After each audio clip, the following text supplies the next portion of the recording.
नमस्कार दोस्तों, स्वागत है आपका प्रयास क्लासिक में। उम्मीद है आप स्वस्थ होंगे, मस्त होंगे। आज मैं आपके समक्ष लेके आया हूँ यूपी एलटी ग्रेड से संबंधित, साथ ही मैं कह सकता हूँ जीआईसी टीजीटी पीजीटी से संबंधित हिंदी काव्य साहित्य का विकास, जो कि आपका एक ही दृष्टि से संबंधित है। यानी कि आपका यह संक्षिप्त रूप में मैं लेकर आया हूँ, यानी कि इतना दीर्घ ना लेकर इसमें मैं आपको एक ही दृष्टि में लेकर आया हूँ। ठीक है। और इसके कुछ पैटर्न होंगे। इस वीडियो के अंतर्गत मैं आपको यहाँ केवल आपका छोटा सा काल विभाजन बताऊंगा। उसके बाद किस कवि की कौन सी कृति है उसके बारे में।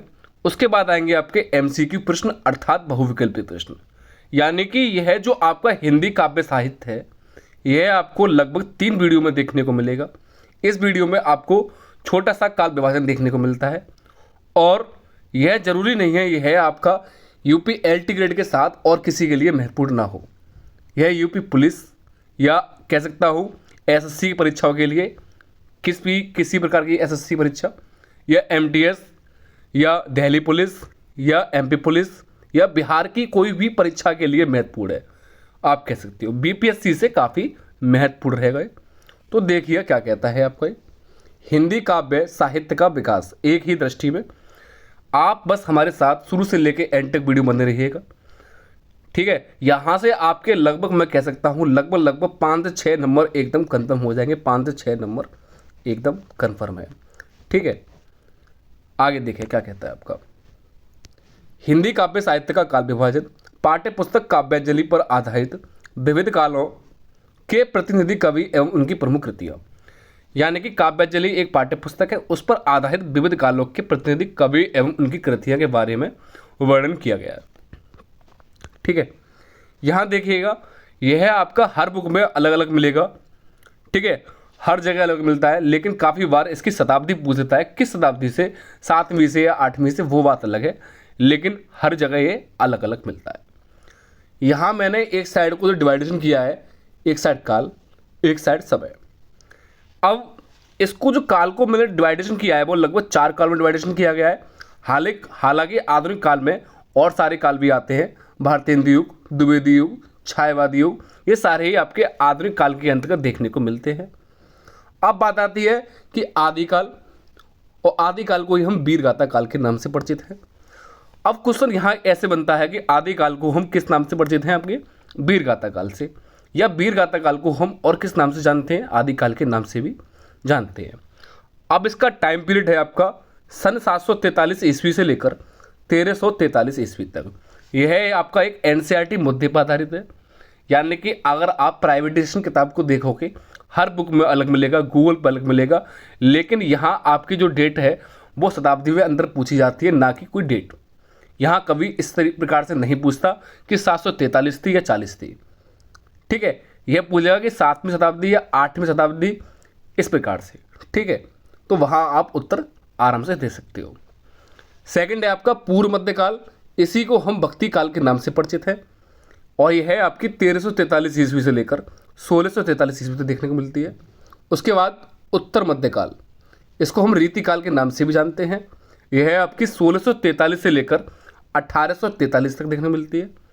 उसके बाद आता है लास्ट आपका आधुनिक काल, जिसमें और भी काल वर्णित है। इसकी सन है आपकी 1843 से लेकर निरंतर।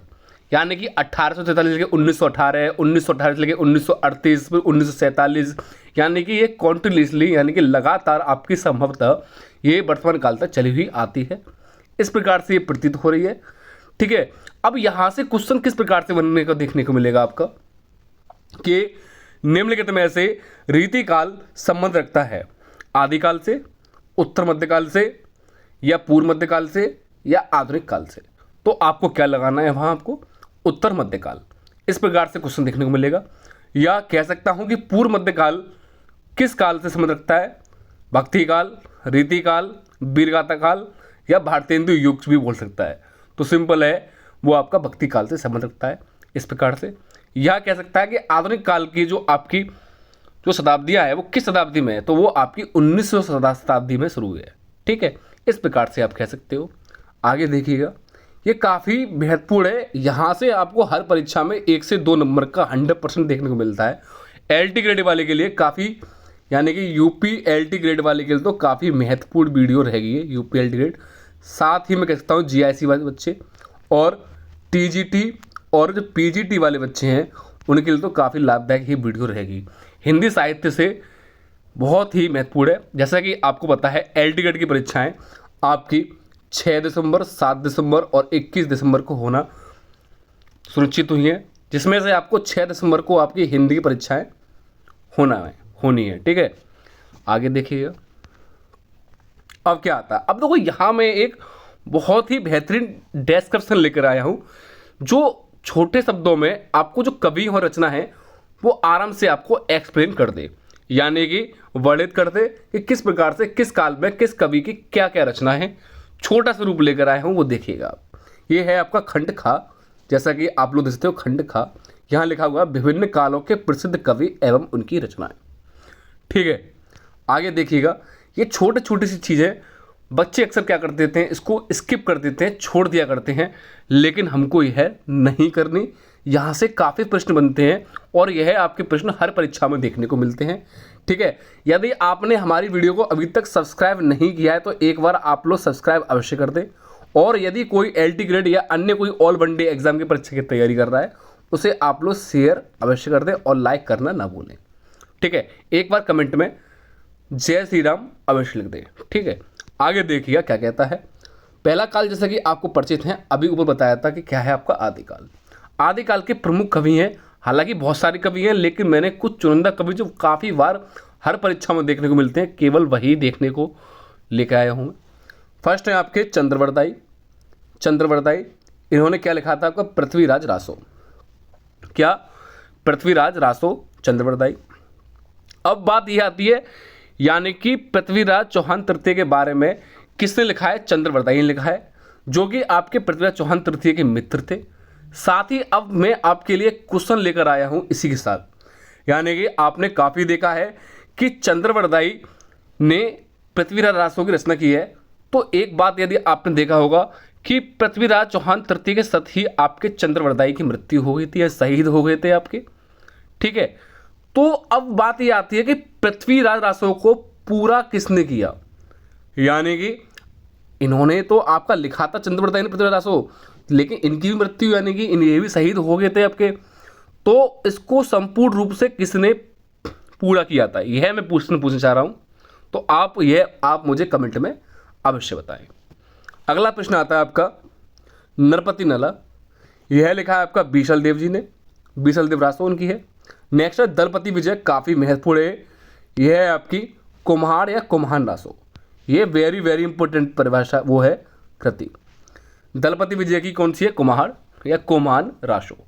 ठीक है, और भी हैं आपकी बहुत सारी, विद्यापति की हैं, बहुत सारी हैं, लेकिन काफ़ी महत्वपूर्ण ही लेकर आ रहा हूँ क्योंकि आपका पेपर नज़दीक है, उसको देखते हुए सटीक चीज़ लेकर आ रहा हूँ।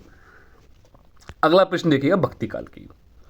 भक्ति काल में और भी लोग हैं, ठीक है, लेकिन यहाँ मैं 3 लेकर आया हूँ, काफ़ी महत्वपूर्ण है। फर्स्ट है आपके कबीरदास। कबीरदास का एक संग्रह है जिसका नाम है बीजक। क्या है, बीजक। इनकी हैं जो कृति हैं कबीर ग्रंथावली या कबीर वचनवली। ये क्या है आपकी इनकी कृति है और बीजक संग्रह है। और इनकी जो कृति है वो साखी सवद रवेनी, इसके अंदर नहीं लिखी है, मैं आपको बता रहा हूँ क्या क्या है। साखी सवद रवेनी है जो कि आपकी बीजक संग्रह के अंतर्गत देखने को मिलती है। नेक्स्ट सूरदास जी हैं। सूरदास की काफ़ी महत्वपूर्ण कृतियाँ हैं जो कि आपके इस समझ दे रखी हैं। फर्स्ट है आपकी सूरसागर, सेकंड साहित्य लहरी, फिर है गोवर्धन लीला, फिर है सूर पचीसी, और भी है इसके साथ भ्रमर गीत है और पद संग्रह भी आपकी सूरदास जी की है। तो कौन कौन सी हो गई आपकी, सूर पचीसी, सूरसागर, साहित्य लहरी, गोवर्धन लीला, भ्रमर गीत और पद संग्रह। नेक्स्ट आता है आपके तुलसीदास जी। इनकी कृतियाँ तो काफ़ी हर पेपरों में देखने को मिलती हैं अक्सर। पहली है आपकी इनकी श्री रामचरितमानस।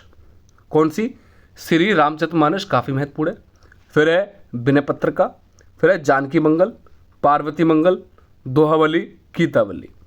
ये तो इनकी काफ़ी महत्वपूर्ण हो गई। ये हर परीक्षा में देखने को मिलती हैं कि विनय पत्र का कृति किस कवि से संबंध रखती हैं, तो आपके तुलसीदास जी से। इसी प्रकार से श्री रामचरितमानस भी आपकी आधुनिक श्री रामचंद्र की मानस हुई है, आधुनिक, तो कौन से हैं आपके? तुलसीदास जी हैं। नेक्स्ट जानकी मंगल, पार्वती मंगल, दोहावली, गीतावली, और भी होती है इनकी, कौन कौन सी? श्री रामचरितमानस, विनय पत्रिका, कवितावली, दोहावली, ठीक है, जानकी मंगल, पार्वती मंगल, रामलला नहुचू, हनुमान वहाक, इस प्रकार से इनकी और भी रचनाएं हैं। अगला आता है, यहाँ से आपका 1 नंबर से लेकर 4 नंबर 100% देखने को मिलते हैं हर परीक्षा में।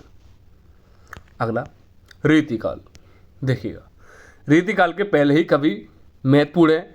इनकी जो पहली ही जो आपकी जो ये रसिक प्रिया दे रखी है, ये यूपीएसआई में काफ़ी बार देखने को मिली है मुझे।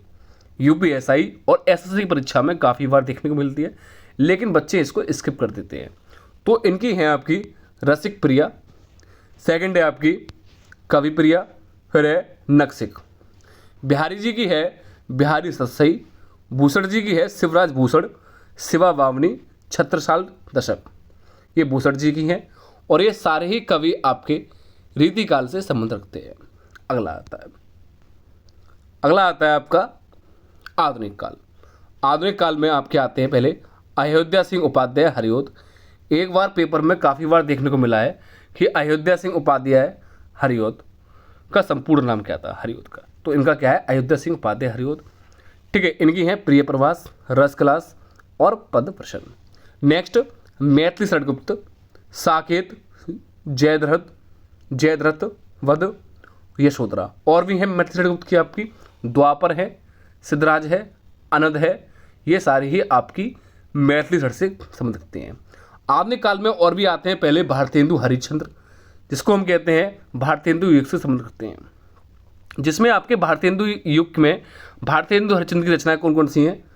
प्रेम फुलवारी, प्रेम प्रलाप, प्रेम तरंग, या साथ ही कह सकता हूँ बंदर की सभा, उर्दू का स्यापा, ठीक है, विजय वल्लरी, ये सारी आपकी भारतेंदु हरिश्चंद्र से संबंध रखती है। नेक्स्ट आता है आपका खंडका। इसमें सारी ही संपूर्ण जानकारी लेकर आया हूँ आपकी छोटी छोटी सी चीज़ से लेके बड़ी चीज़ें, तो आप लोग कन्फ्यूजन ना रहें। ये आपकी एक ही दृष्टि में सारी चीज़ मैंने ऊपर सारी ही क्लियर कर दी हैं, लेकिन अब कुछ बचता है, उससे संबंधित मैं आपकी चीज़ें खंडका के अंतर्गत लेके आया हूँ। यानी यदि आपकी कुछ भी छूट गया हो, हालांकि ये मैं आपका विस्तृत रूप नहीं लेके आया, छोटा सा रूप लेके आया हूँ, ताकि आपको बेसिक जानकारी यानी कि आपका आधार एक तरह का क्लियर हो जाए, उसको लेकर आया हूँ। देखिएगा विभिन्न काव्य धाराओं की विशेषताएं एवं कवि एवं रचनाएं। अब स्टार्टिंग में लेता हूँ मैं आपका वीरगाथा काल काव्य धारा, जिसको हम आदि काल के नाम से जानते हैं, परिचित हैं। इसकी विशेषता अर्थात कैरेक्टरिस्टिक्स क्या है? फर्स्ट कहती है इसमें रासो ग्रंथों की रचना है। किसमें? रासो, यानी जितने भी पृथ्वीराज रासो, जितने भी रासो होते हैं, इसमें सारी के सारे रासो ग्रंथ की रचना है। सेकंड कह रहा है वीर रस एवं श्रृंगार रस की प्रधानता है इसमें। ये काफ़ी बार देखने को मिला है कि वीर रस और श्रृंगार रस की प्रधानता किस काल के अंतर्गत देखने को मिली है? वह आपकी आदि काल के अंतर्गत देखने को मिलती है। नेक्स्ट है आपकी कैरेक्टरिस्टिक्स, आश्रयदाताओं की प्रशंसा है इसमें। नेक्स्ट काफ़ी महत्वपूर्ण है, डिंगल एवं पिंगल भाषा का प्रयोग किया गया है, डिंगल एवं पिंगल भाषा का। अगला क्या कहता है आपका?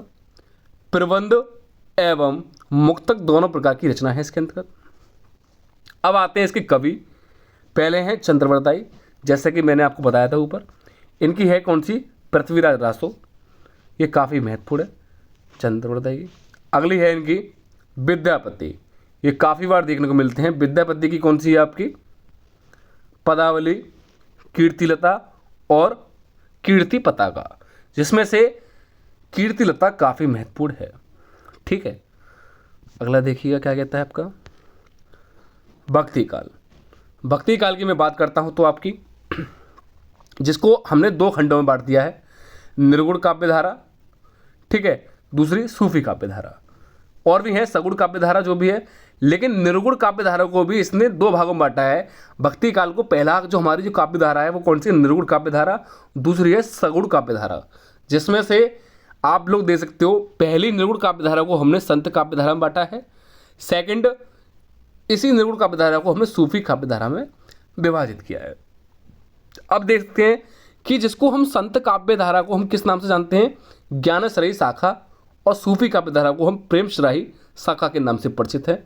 इसमें काफ़ी बार बच्चे गलत कर देते हैं कि निर्गुण काव्य धारा और सगुण काव्य धारा ही उनको याद रहती है, लेकिन ये कभी याद नहीं रहती कि संत काव्य धारा और सूफी काव्य धारा कौन सी है।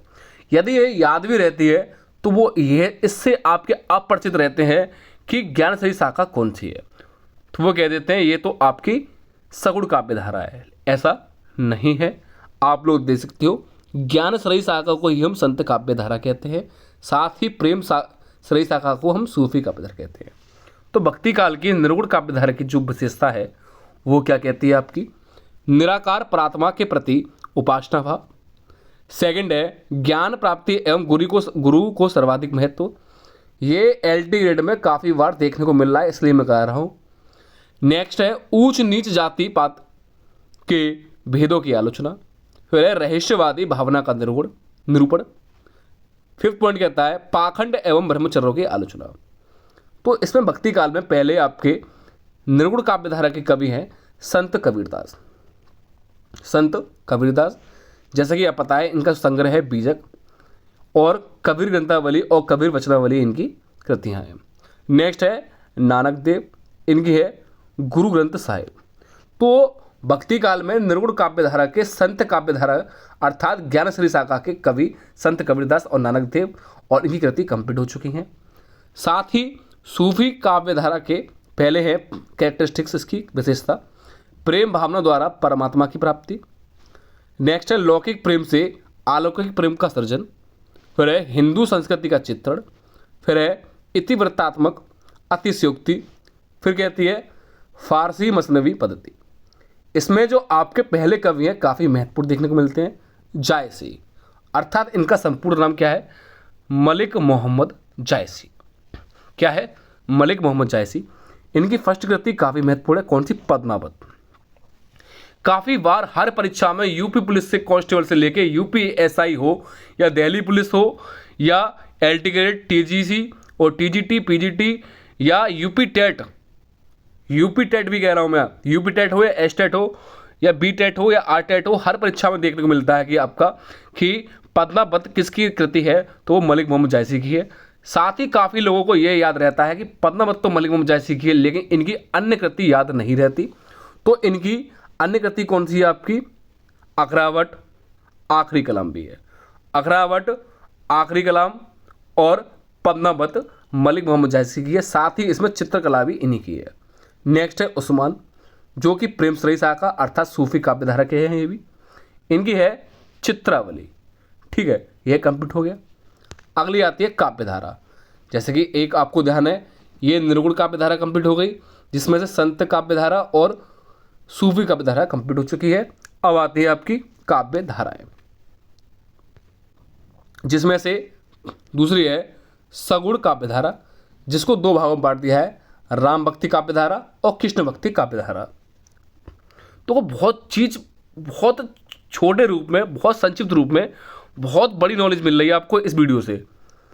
ठीक है, तो इसलिए बहुत ध्यानपूर्वक देखते रहिएगा, शुरू से लेकर एंड तक हमारे साथ बने रहिएगा। विशेषता है इसकी दास्य भाव की भक्ति की प्रधानता। दूसरी है मर्यादा पुरुषोत्तम श्री राम को ईश्वर रूप मानकर उनका गुणगान करना। अब प्रश्न यह बनता है कि मर्यादा पुरुषोत्तम श्री राम को ईश्वर रूप मानकर उनका गुणगान किस काव्य धारा के अंतर्गत देखने को मिलता है, निर्गुण काव्य धारा या सगुण काव्य धारा, या दोनों, या इनमें से कोई नहीं। काफ़ी बच्चे इसमें दोनों लगा देते हैं, लेकिन ऐसा गलत है। ये आपका सगुण काव्य धारा के अंतर्गत देखने को मिलता है, और साथ ही राम भक्ति काव्य धारा में। नेक्स्ट है समन्वयकारी भावना। फोर्थ है सामाजिक कल्याण भावना। फिर है अवधि एवं ब्रज भाषा का प्रयोग। यह काफ़ी बार देखने को मिला कि अवधि एवं ब्रज भाषा का प्रयोग किसमें देखने को मिला है, यानी कि मैं बात कर सकता हूं कि श्री रामचरितमानस किस भाषा में लिखी गई है। इसी प्रकार से आपका ये पूछा था कि अवधि ब्रजभाषा, ये आपको बताना है। तो इसमें गोस्वामी तुलसीदास की जो कृति हैं वो श्री रामचरितमानस है, रामलाल नहुची है, विनय पत्रिका है, कवितावली है, दुआवली है, हनुमान वाहक है, पार्वती मंगल है और जानकी मंगल है। नेक्स्ट इसी में ही राम भक्ति काव्य धारा में सेकंड है अग्रदास, इनकी है रामाष्टयम और दूसरी है रामाध्यान मंजरी। कौन से, रामाध्यान मंजरी। अगला, अब आती है कृष्ण भक्ति काव्य धारा, यानी कि सगुण काव्य धारा को इसने दो भागों में बांटा है। राम भक्ति काव्य धारा कंप्लीट हो चुकी है, सेकंड आती है कृष्ण भक्ति काव्य धारा। तो सिंपल है, भगवान श्री कृष्ण से संबंध रखती है। ठीक है, तो क्या कहता है इसमें, श्री कृष्ण की लीलाओं का वर्णन। तो सिंपल है, श्री कृष्ण की लीलाओं का वर्णन कृष्ण भक्ति काव्य धारा, जो कि सगुण काव्य धारा के अंतर्गत आती है। नेक्स्ट, सखा भाव की भक्ति की प्रधानता। फिर है वात्सल्य एवं श्रृंगार रस की प्रधानता, यह भी देखने को मिला है। फिर है भावुकता पूर्ण सरलता, प्रकृति की उद्दीपन रूप से वर्णन। इसमें पहले हैं आपके सूरदास, सेकंड है नंददास। सूरदास की कृति कौन कौन सी हैं, सूरसागर, साहित्य लहरी और सूरपचिसा, और भी हैं इनकी पद संग्रह, भ्रमर गीत, ये सारी सूरदास की है। नेक्स्ट नंददास की भंवर गीत और रसमंजरी और ब्रह्मंजरी। यहाँ आपका ये कंप्लीट हो चुका है। अब नेक्स्ट आता है रीतिकाल काव्य धारा, जिसमें आपका श्रृंगार रस की रचना है। इसमें नारी सौंदर्य का विलासतापूर्ण चित्रण है, आश्रयदाताओं की प्रशंसा है, काव्य शास्त्रीय नियमों पर आधारित रचना है और अलंकारों पर चमत्कारिक प्रयोग है। जिसमें पहले हैं आपके केशव दास, इनकी कृति है जहांगीर जस चंद्र का, फिर है रतन बावरी, फिर है कविक प्रिया और एक है रसिक प्रिया। रसिक प्रिया, कविक प्रिया और जहांगीर जस चंद्र का, और साथ में रतन बावरी काफ़ी बार देखने को मिला है। किसकी है, केशव प्रसाद की, सॉरी केशव दास की, जो कि रीतिकालीन काव्य धारा से संबंध रखते हैं। अगला बिहारी, जो कि बिहारी सतसही से संबंध रखते हैं। अब आता है आधुनिक काल। भारतीय हिंदू युग मैंने बता दिया है, यानी कि आधुनिक कविता को भी बहुत सारे युगों में बांटा गया है। जैसे कि आप लोग देख सकते हो, आधुनिक को द्विवेदी युग, छायावादी काव्य धारा, प्रगतिवादी काव्य धारा और प्रयोगवादी काव्य धारा। ठीक है, तो आधुनिक युग में द्विवेदी युग आता है, भारतीय हिंदू युग मैंने बता दिया था ऊपर। इसमें है यथार्थ प्रधान भाव, सेकंड कहता है स्वदेश प्रेम की अभिव्यक्ति, फिर है समाज सुधार की भावना, प्रतीकात्मक, फिर है खड़ी बोली हिंदी का प्रयोग। जिसमें आपके पहले कवि हैं अयोध्या सिंह उपाध्याय हरिओद। काफ़ी बार इनका संपूर्ण नाम पूछा गया है कि हरिओद का पूरा नाम क्या है, और एक बार आप कमेंट में करके बता दो कि अयज्ञ, जो अयज्ञ के नाम से हम परिचित हैं, इनका संपूर्ण नाम क्या है। ठीक है, अब देखिए क्या कहता है। तो इनकी कृति हैं प्रिय प्रवास, वैदी वनवास और चुभते सितारे। नेक्स्ट है मैथिली षडगुप्त, इनकी जो कृति है साकेत, अनद, यशोधरा, और भी है इनकी साकेत है, अनद है, यशोधरा है, पंचवटी है, सिद्धराज है, ये सारी मैथिली षड से संबंध रखती हैं। अगला छायावादी युग या काव्यधारा। इसकी विशेषता है रहस्यवाद की प्रधानता, मानवतावादी दृष्टिकोण, राष्ट्रीयता एवं नारी महत्व का वर्णन, प्रतीकात्मकता और व्यक्तिवादी भाव एवं अतिशय भावुकता। इसमें फर्स्ट आपके जो रचनाकार हैं जयशंकर प्रसाद, इनकी कृति काफ़ी बार देखने को मिली है। कौन कौन सी हैं आपकी, झरना, लहर, आंसू, कामायनी। जिसमें से ये सारी ही कृति महत्वपूर्ण है, जिसमें से आंसू और कामायनी तो काफ़ी ही महत्वपूर्ण देखने को मिलती हैं। अब इसमें प्रश्न यह उठता है कि कामायनी काफ़ी बार देखने को मिली है हर परीक्षाओं में, कि कामायनी किस रचनाकार की है, वो जयशंकर प्रसाद की। एक प्रश्न यहाँ बनता है कि उर्वशी कृति किसकी है, तो वो आपकी जयशंकर प्रसाद की है, और साथ ही आपके रामधारी सिंह दिनकर की भी है। रामधारी सिंह दिनकर जी की भी है। अब प्रश्न क्या बनता है कि उर्वशी निम्नलिखित में से कृति है। यदि आपके ऑप्शन में जयशंकर प्रसाद जी और रामधारी सिंह दिनकर जी आ जाएं, तो आपको लगाना क्या है ऑप्शन। अब कहोगे सर ये तो आपने बहुत कन्फ्यूज कर दिया। कन्फ्यूजन कुछ नहीं है, देखो मैं बता दूं, रामधारी सिंह दिनकर को उर्वशी पर ज्ञानपीठ पुरस्कार प्राप्त हुआ था, तो इनको ज़्यादा प्रायोरिटी दी जाती है रामधारी सिंह दिनकर को, तो आपको रामधारी सिंह दिनकर लगाना है। ठीक है, हालांकि दोनों ही सही हैं, जिसमें से आपका जो सटीक यानी कि ज़्यादा महत्ता जो दी जाती है वो रामधारी सिंह दिनकर को दी जाती है, अर्थात कृतियाँ दोनों की है। लेकिन अगर आपका एक पूछता है कि उर्वशी किसकी है, तो आपको जयशंकर प्रसाद लगाना है। तो इनकी कृति कौन कौन सी होगी आपकी, कामायनी, आंसू, लहर, झरना, प्रेम पथिक, उर्वशी, ये सारी जयशंकर प्रसाद की हैं। सेकंड महादेव वर्मा की, इनकी है निहार, नीरजा और संधिनी और सप्तपूड़ा। अगला प्रगतिवादी काव्यधारा, जिसमें से आपकी पहली है परंपरा का विरोध, फिर है सोचता का दुर्दशा का चित्रण, क्रांति की भावना, फिर है मार्क्सवादी दर्शन का प्रभाव, फिर है सामाजिक विषमताओं का चित्रण। जिसमें पहले हैं सूर्यकांत त्रिपाठी निराला, इन्होंने जूही की कली और बेला लिखा था। फिर है रामधारी सिंह दिनकर, कुरुक्षेत्र, रश्मिरथी और सामधेनी, इनकी उर्वशी भी है, लिख लेना आप लोग। अगला है प्रयोगवादी काव्यधारा, और भी कवि हैं लेकिन मैं आपके सामने सटीक सटीक लेकर आया हूँ। तो इसकी है पहली घोर व्यक्तिगतता, अति यथार्थवाद दृष्टिकोण, कुंठा और निराशा, सामाजिक एवं नैतिक व्यवस्था के प्रति विद्रोह, और लास्ट प्रतीकों की नवीनता। इसमें पहले है, देखो मैंने अभी कमेंट में नाम पूछा है, देखो फिर से नाम इसका आई गया कमेंट में, तब भी आपको बताना है क्या कमेंट में नाम क्या है। सच्चिदानंद, हीरानंद, वात्स्यायन अयज्ञ। तो पेपर में काफ़ी बार देखने को मिला है कि अयज्ञ का संपूर्ण नाम क्या है, तो आपको लगाना है सच्चिदानंद हीरानंद वात्स्यायन अयज्ञ। इनकी जो कृति है वो है आंगन के पास द्वार या हरी घास पर क्षेत्र। नेक्स्ट है भवानी प्रसाद मिश्र, इनकी है गीत फरोश। ठीक है, यहाँ आपका छोटा सा जो दिग्दर्शन कह सकता हूँ वो काव्य धाराओं का, या सिंपल कहूँ कि आपका कालों का, वो कंप्लीट हो चुका है। ठीक है, यह आपका फर्स्ट पार्ट था। कैसा फर्स्ट, ये आपका मैं अगर बात करूँ तो पार्ट कैसा है आपका, फर्स्ट पार्ट है।